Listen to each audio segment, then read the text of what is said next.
Kepolisian akan mengumumkan jika mereka melakukan salah tangkap dan Peggy Setiawan akan dibebaskan dari semua tuntutan. Kasus Mina Cirebon akan dinyatakan tidak pecahkan. Dan skenario ini bisa saja terjadi. Bagaimana mungkin? Yuk kita akan lihat menggunakan kartu-kartu saya.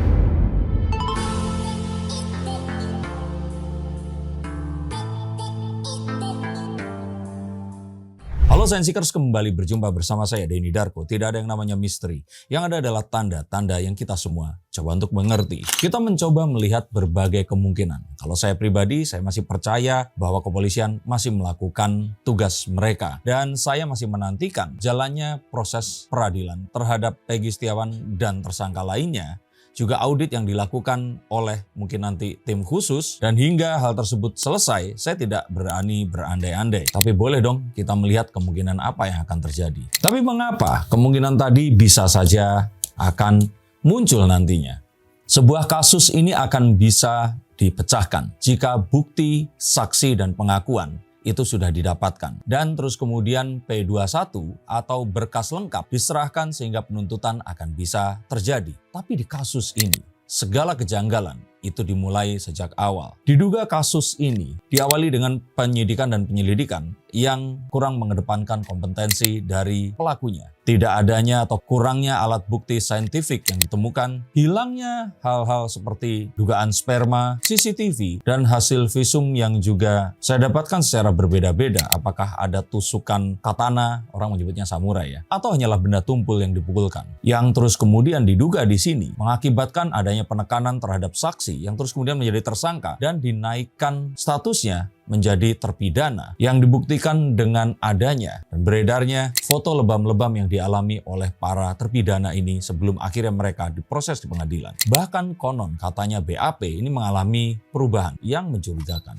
Pak Rudiana atau AKP Rudiana yang seharusnya di sini itu tidak boleh turun langsung untuk ikut menyelidiki kasus yang menewaskan putra sematawayangnya ini. Melibatkan emosi saat menangkap para saksi yang terus kemudian menjadi tersangka dan terpidana ini. Bahkan karena alasan itu, kasus ini terpaksa ditarik dari Polres Cirebon kepada Polda Jabar. Tapi sayang di sana, ini ada dugaan tidak ada audit tentang bagaimana kasus ini disidik dan diselidiki. Mereka hanya melanjutkan apa yang dilimpahkan oleh Polres Cirebon tadi. Jika saya ada kesalahan, silahkan tuliskan komentar di bawah sini. Maka saya akan perbaiki informasi ini tadi. Serta yang ketiga, yang saya katakan di sini itu aneh adalah mencari jawaban dan yang sangat dipercaya dari hasil kesurupan.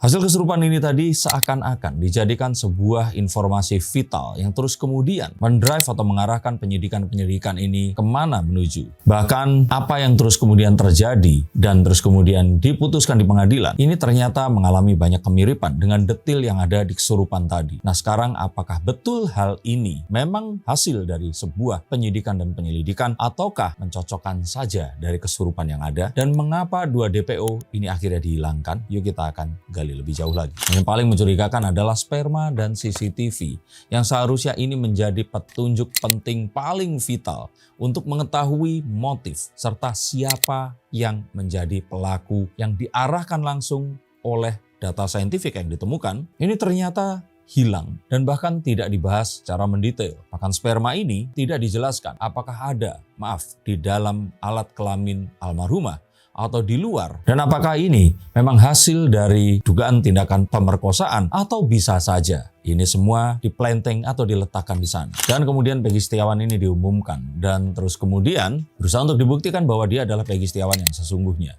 Tetapi masyarakat di sini menjadi ribut saat Peggy Setiawan mengaku dia tidak membunuh dan melakukan apa yang dituduhkan. Dan ini dijawab dengan diamnya pihak kepolisian. Sedangkan di era informasi seperti sekarang ini, kita tidak bisa membiarkan isu yang terus bergulir dan bagaimana masyarakat dengan kolektif memori yang terjadi di masa lalu hilang kepercayaan kepada lembaga penegak hukum di Indonesia ini tadi. Saya menganggap bahwa sekarang penting atau tidaknya mengumumkan bahwa Peggy ini benar atau tidak melakukan, ini mulai tersaingi dengan kekhawatiran saya tentang image Kepolisian Republik Indonesia di depan masyarakat yang seharusnya diayominya. Ini seharusnya menjadi sebuah hal penting yang menjadi concern utama di era informasi sekarang ini, yang tentu saja berbeda dengan masa di mana bapak-bapak ini dulu masih di akademi kepolisian. Belum ada sosial media seperti sekarang dan isu belum bisa diarahkan dan dibuat menjadi ruwet seperti hari ini. Tambah lagi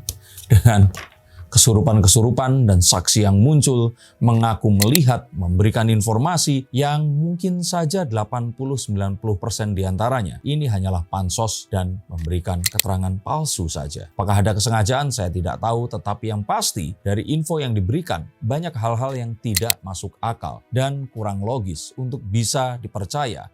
Apalagi alih-alih menjadikan hal itu tadi sebagai novum atau bukti baru yang akan bisa memberikan bantuan pada proses investigasi yang sedang dilakukan lagi saat ini. Dan jika hal ini terus akan seperti ini, dan saya melihat ada kemungkinan itu, maka mungkin saja kita harus menerima kepenasaran ini sampai akhir nanti.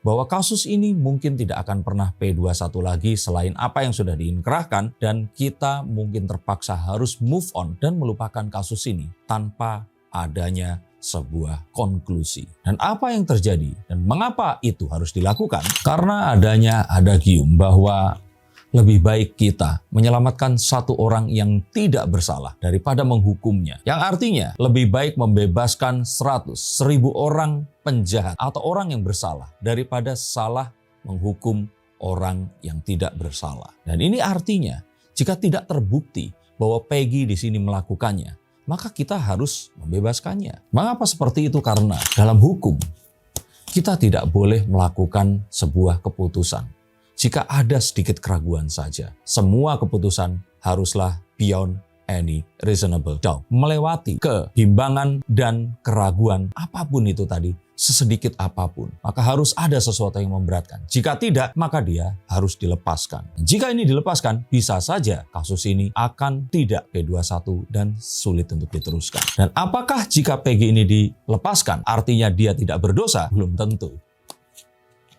Karena saya kira saat seseorang tidak bisa dibuktikan, maka dia harus dibebaskan. Tapi apakah dia pelaku atau bukan, kita akan menanti. Dan saya kira suatu hari nanti semua akan terbukti. Yang artinya saat manusia tidak bisa membuktikan seseorang ini bersalah atau tidak, maka saya kira waktu akan membawa pada titik di mana siapapun yang bersalah ini akan terbukti karmanya. Tapi mungkin untuk melindungi hukum dan supremasi penegakan hukum serta lembaga hukum di Indonesia, maka marilah kita kawal dilaksanakannya investigasi, pemberkasan dan penuntutan, serta penetapan tersangka atau bukannya, dan menentukan orang ini bersalah atau tidak sesuai dengan hukum yang berlaku di Indonesia, dan menjunjung praduga tidak bersalah kepada siapapun warga negara Indonesia. Bagaimana menurut pendapat kalian? Apakah Peggy bersalah? Dan apakah Peggy akan bebas? Dan apakah ini salah tangkap? Tuliskan komentar kalian di sini. Silahkan bagikan jika kalian mengira konten ini bermanfaat. Sampai jumpa dan jangan lupa like, subscribe, dan share konten YouTube ini.